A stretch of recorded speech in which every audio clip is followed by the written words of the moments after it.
বাংলাদেশে থাকতে হলে মুসলমান হতে হবে, এটাতে তালি দেওয়া উচিত না, এটাতে হাসা উচিত না। ফরিদি সেই কথাটা স্মরণ করাতো, শুধু কিছুই না, একটা গ্রীবাটাকে ঘুরিয়ে মুখটা দিয়ে তাকাতো, এমনভাবে তাকাতো দর্শক কিন্তু সিটের সাথে, তার আসনের সাথে একেবারেই মানে লেগে থাকতো, তখন আর নড়ার ক্ষমতা থাকতো না। ধূর্ত ওই বার্তুরুইটা দেখার সৌভাগ্য আমাদের হয়েছিল, এটা আমরা নিজেরা প্রত্যক্ষ করেছি। জামিল ভাই ছিলেন বোধহয় ডিরেক্টর, জামিল আহমেদ। আচ্ছা, তখন বাইরে থেকে আসলেন, জার্মান ডিরেক্টর আসলেন। হ্যাঁ, সেটি আমরা দেখেছিলাম, আমি ঠিক একটু গুলিয়ে ফেলেছিলাম। আর মুনতাসির ফ্যান্টাসি দেখে প্রথম হুমায়ুন ফরিদীকে আবিষ্কার করেছিলাম মঞ্চ অভিনেতা হিসেবে, সেটা হচ্ছে টেলিভিশনের পর্দায়।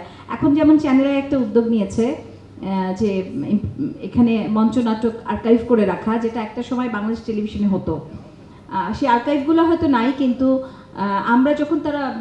আমরা যখন দর্শক হিসেবে দেখেছি, তখন আমরা কিন্তু মঞ্চে সেই মুনতাসির ফ্যান্টাসি টেলিভিশনের পর্দায় দেখেছি। এবং ফরিদি ভাই একটা এক্সট্রা একটা পেট লাগানো, একটা ভীষণ কালো একজন মোটাসোটা মানুষ, হ্যাঁ, এবং মানে সেই অভিনয়টা আমার এখনো মনে আছে। শিমুল আপার বিয়ে হয়ে যাচ্ছে, ফরিদি ভাই সেই লুকটা আমি ভুলতে পারি না। কোথাও কেউ নেই শেখের ধুনকর উকিলের কথা, বাকেরকে যে বেচাই ফেলেছিল মামলা থেকে, ভুলতে পারি না কিয়ামত মঙ্গল, ভুলতে পারি না সেই আয়না নাটকের সিরাজ তালুকদারকে। আজকে আমরা যারা তার স্মৃতিচারণ করছি, সবাই কিন্তু বন্ধু সমপর্যায়ের মানুষ। আমরা এখন ভাবতে বড় ইচ্ছা করছে যে এই মাসে আমরা কিন্তু জাতীয় কবি কাজী নজরুল ইসলামকেও কিন্তু স্মরণ করেছি। তো উনি হয়তো, যদি ফরিদি ভাই, যদি আমার মৃত্যুর পর যদি এরকম কোনো অনুষ্ঠান হতো, ফরিদি ভাই যদি দাঁড়িয়ে থাকতো, তো কী বলতো, কী কথা বলতো? আমার মনে হয় এই কথাটাই বলতো, তোমাদের পানি চাহিয়া বন্ধু আর আমি জাগিব না, নিশ্চল নিশ্চুপ পুরিব একাকী বন্ধ বিধুর ধূপ। এই অভিমানটা হয়তো ফরিদি ভাই সবার জন্যই প্রকাশ করে যেত। ফরিদি ভাই আমাদের অন্তরে থাকবে চিরদিন অম্লান হয়ে। ডিফারেন্ট বলেও বোধহয় বোঝানো যাবে না। উনি কিভাবে যে অভিনয় করতেন, ওটা যে কী হতো কেউ নকল করেও সেটা পারা সম্ভব নয়। এই হচ্ছে ফরিদি ভাইয়ের অভিনয়। এবং ব্যক্তি ফরিদি ভাই, ওনার যে কথা বলা, ওনার যে চলাফেরা, যেটা একজন বলে গেছে, মিমি খুব ভালো একটা বলেছেন যে আনপ্রেডিক্টেবল। আবার একজন বলেছেন, বাচ্চু ভাই বলেছেন ম্যাজিশিয়ান। আসলেই ফরিদি ভাই অভিনয়ের ম্যাজিশিয়ান।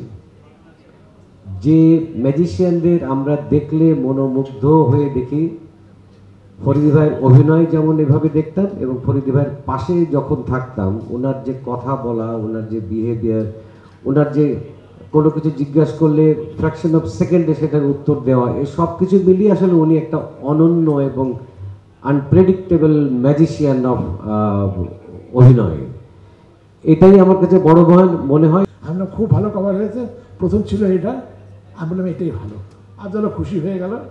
তারপরে কভারটা রাত্রে পাঠানো, সেই পাঠানো নিয়ে গল্প আছে, সেটা আরেকদিন। এই আজ পুরোটা জানি, এটা যাচ্ছে। আর তারপরে পরের দিন সকালে বললো, তোর বইয়ের কভার করে দিলাম, আমার লেখাটা নিবি না? আমি না, নিশ্চিত তুমি একটা লিখবে। এই আজকে ঢাকায় ফোন করে বললাম ছাপা থামাও, তখন 26 তারিখ। আফজালকে বললাম তুমি লেখো। আফজাল সত্যি সত্যি লিখে তারপরে পাঠালো।